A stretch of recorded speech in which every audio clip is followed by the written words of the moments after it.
Hey guys, welcome back to my YouTube channel. I hope you are all doing good. So today I will teach you Hindi and the topic was सर्वनाम. ये आज हम आपको हिंदी पढ़ाएंगे और जो अपना टॉपिक है वो है सर्वनाम. सर्वनाम सर्वनाम को अंग्रेजी में कहते हैं प्रोनाउन. आज हम सीखेंगे सर्वनाम. सर्वनाम को अंग्रेजी में कहते हैं प्रोनाउन. निम्नलिखित तो सर्वनाम होता क्या है? वे शब्द जो संज्ञा के स्थान पर प्रयोग किए जाते हैं उन्हें सर्वनाम कहते हैं, या फिर संज्ञा शब्दों के स्थान पर आने वाले शब्दों को सर्वनाम कहते हैं. मीन्स वे शब्द जो संज्ञा के स्थान पर प्रयोग किए जाते हैं उन्हें सर्वनाम कहते हैं. तो इस वाले सेंटेंस में क्या लिखा है? राम बाजार जाता है. तो ये राम क्या हो गया? व्यक्तिवाचक संज्ञा. तो ये व्यक्तिवाचक संज्ञा हो गया ये पूरा सेंटेंस. अब इसको वे शब्द जो सर्वनाम के वे शब्द जो संज्ञा के स्थान पर प्रयोग किए जाते हैं. संज्ञा का स्थान कौन सा है इसमें? ये वाला. ये तो पूरा क्रिया हो गया इधर का. ये है इसमें संज्ञा. तो अब इसकी जगह हम लिख देंगे बहा. बहा बाजार जाता है. तो ये हो गया संज्ञा के स्थान पर जो वे शब्द जो संज्ञा के स्थान पर प्रयोग किए जाते हैं उन्हें सर्वनाम कहते हैं. तो आपको समझ में आ गया होगा सर्वनाम किन शब्दों को कहते हैं.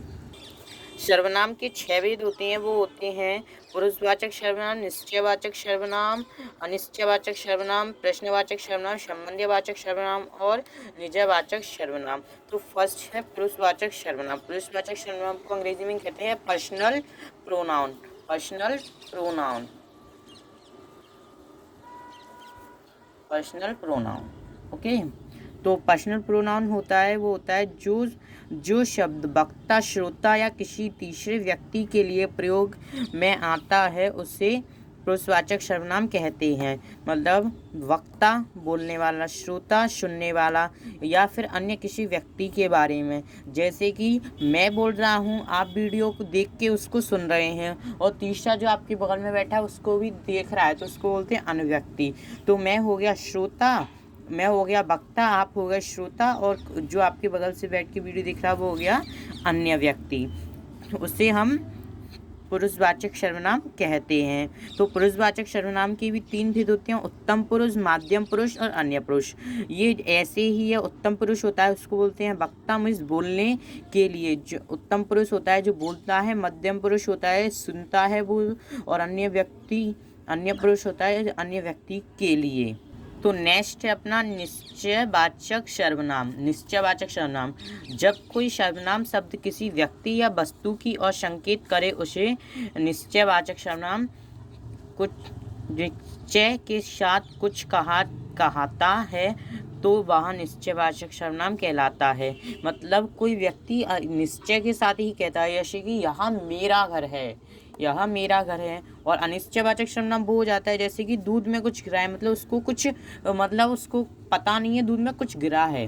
तो निश्चयवाचक सर्वनाम तो अब उसकी डेफिनेशन से ही आप इसको अपने मन से भी बना सकते हैं. वे शब्द जो सर्वनाम शब्द की किसी व्यक्ति या वस्तु की और संकेत करते हैं और उसका निश्चय के साथ बताते हैं उसे निश्चयवाचक सर्वनाम कहते हैं. अब अनिश्चयवाचक सर्वनाम भी ऐसी है जब कोई सर्वनाम शब्द अनिश्चित व्यक्ति या वस्तु का बोध कराए तो वह अनिश्चयवाचक सर्वनाम कहलाता है.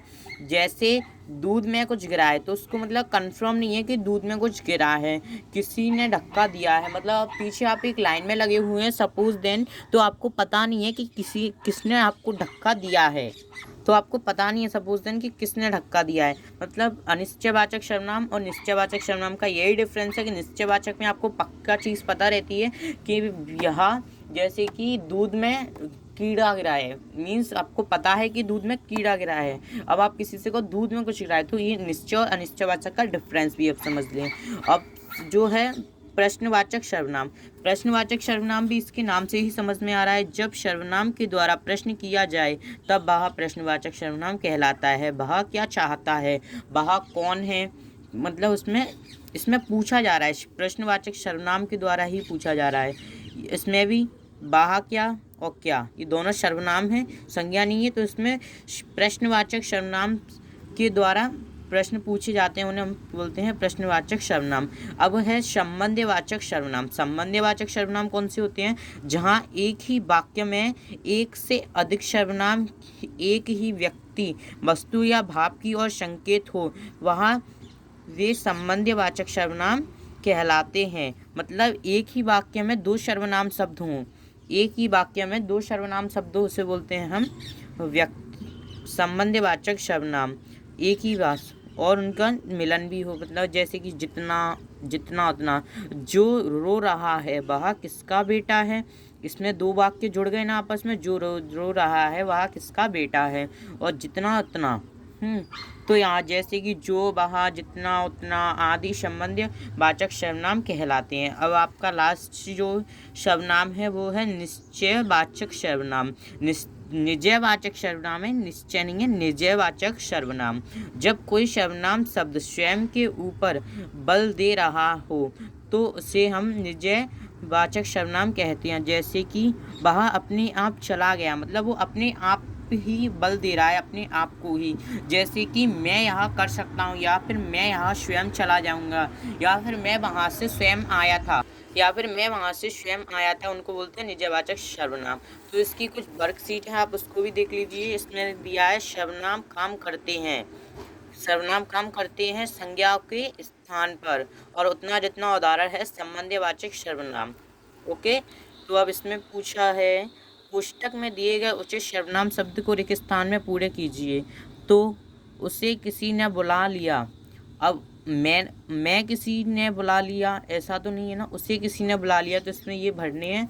और इसमें निम्नलिखित वाक्यों में सर्वनाम को रेखांकित की और उनके भेद लिखिए। यह उसका घर है, यह उसका घर है, तो ये हो गया निश्चयवाचक सर्वनाम। और यह तुम यहाँ कैसे आए, ये हो गया अनिश्चयवाचक सर्वनाम। अब उसे जाना दो, अब उसे जाने दो। बेटा भाग, खुद जाकर देखो, ये हो गया आपका निजवाचक सर्वनाम।